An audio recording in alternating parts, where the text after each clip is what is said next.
दोस्तों 2025 में बिहार के अंदर विधानसभा का चुनाव होना है। लेकिन 2025 से पहले 2024 यानी इसी साल दो राज्यों में विधानसभा का चुनाव होना है। पहले दोस्तों महाराष्ट्र में होना है, फिर इसी साल झारखंड में भी विधानसभा का चुनाव होना है। बिहार में जो महागठबंधन की सरकार इस बार बनेगी ऐसा उम्मीद लगाया जा रहा है, क्योंकि नीतीश सरकार के चेहरे से लोग नाखुश हो चुके हैं, या फिर नीतीश सरकार को लोग देख देख कर एक तरह से वो थक चुके हैं और एक बदलाव का जो एक भावना है वो इस बार लोगों के जहन में आ चुका है। बिहार के बारे में हम चर्चा बाद में करेंगे, लेकिन सबसे पहले उन दोनों राज्यों के बारे में हम चर्चा करेंगे जहां यानी जिस राज्य में इसी साल विधानसभा का चुनाव होना है।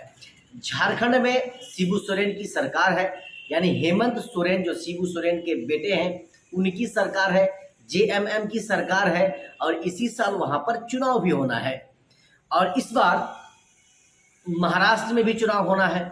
इन दोनों राज्यों में जिस तरह से चुनाव को लेकर के सरगर्मियां अब तेज हो चुकी हैं, इस बात से अंदाज़ा ये भी लगाया जा सकता है कि चुनाव का घोषणा यानी तारीखों का ऐलान बहुत जल्द होने वाला है।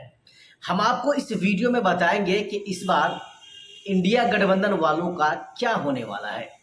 इंडिया गठबंधन वालों का क्या कुछ उनको नुकसान हो सकता है इन दोनों राज्यों में, उसके बारे में हम आपको बताएंगे। आप जानते हैं इंडिया गठबंधन वाले को सबसे ज़्यादा अगर कोई हिचकता है या इंडिया गठबंधन वाले को सबसे ज़्यादा अगर कोई नापसंद नेता है तो वो असदुद्दीन ओवैसी है। असदुद्दीन ओवैसी उनके चेहरे के सामने इसलिए अच्छा नेता वो नहीं है क्योंकि ओवैसी सिर्फ मुसलमानों की बात करता है, ओवैसी दलितों की बात करता है, ओवैसी जिस जिस पर जुल्म होता है उस जो है मजलूम की आवाज़ को वो उठाता है। यही वजह है कि इंडिया गठबंधन वाले ओवैसी को अच्छा नेता नहीं मानते हैं। और सबसे बड़ा उसका कारण ये भी है कि उन्हें गठबंधन में नहीं लिया जाता है। हालांकि ओवैसी की तरफ से गठबंधन में शामिल होने के लिए हर मुमकिन प्रयास किया जा रहा है।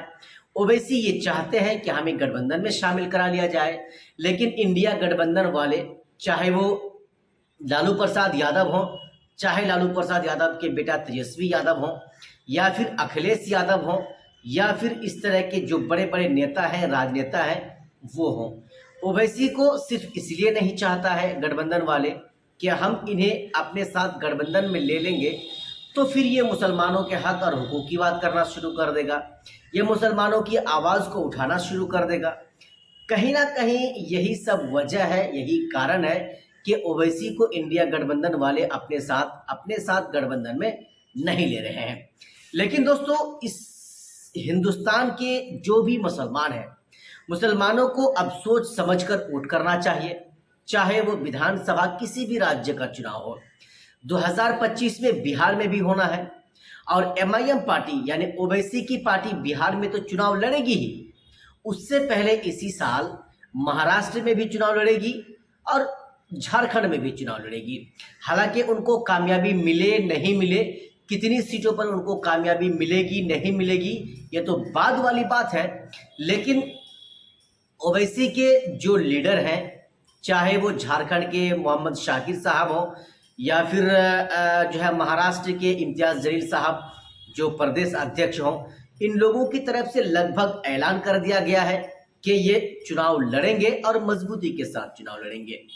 दोस्तों जिस तरह से लोकसभा का चुनाव हुआ और लोकसभा का चुनाव में भारतीय जनता पार्टी को जिस तरह से इंडिया गठबंधन वालों ने झटका दिया, लगभग इतना बड़ा झटका दिया कि मोदी सरकार अपने बलबूते पर सरकार में आज काबिज नहीं है। वो अपने बलबूते पर वो सरकार नहीं चला रहे हैं, दूसरे की मदद से वो यानी उनके वोट की मदद से वो सरकार चला रहे हैं, प्रधानमंत्री हैं।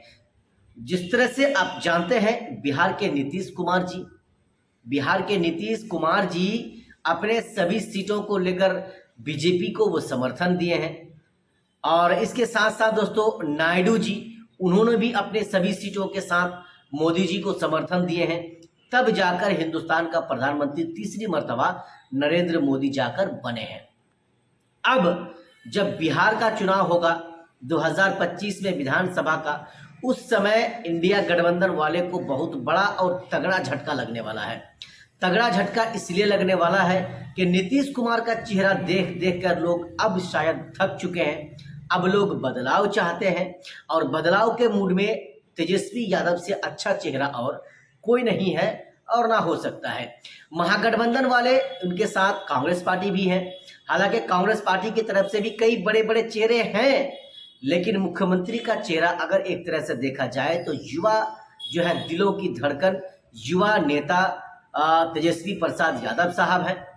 और वो जो है, जिस तरह से उन्होंने नौकरी दिया, जिस तरह से उन्होंने विकास का काम किया, भूल जाइए लालू प्रसाद यादव को। लालू प्रसाद यादव ने अपनी ज़िंदगी में या अपने टर्म में वो क्या किया नहीं किया, उन सब बातों को चर्चा नहीं करना है। लेकिन तेजस्वी प्रसाद यादव ने उप मुख्यमंत्री रहते हुए 17 महीने में जितने जो है लोगों को नौकरी दिया, ये काबिल तारीफ है।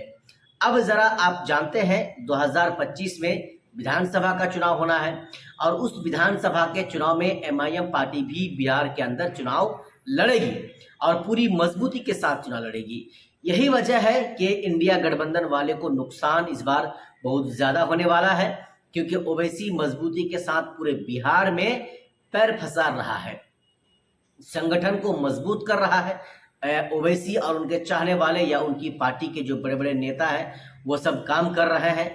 इसलिए इंडिया गठबंधन वाले यानी महागठबंधन वाले को चाहिए कि ओवैसी को अपने साथ गठबंधन में ले लें, कुछ सीटें उनको दे दें और उनको कहा जाए कि तुम इतनी सीटों पर मेहनत करो और तुम कामयाबी हासिल करो।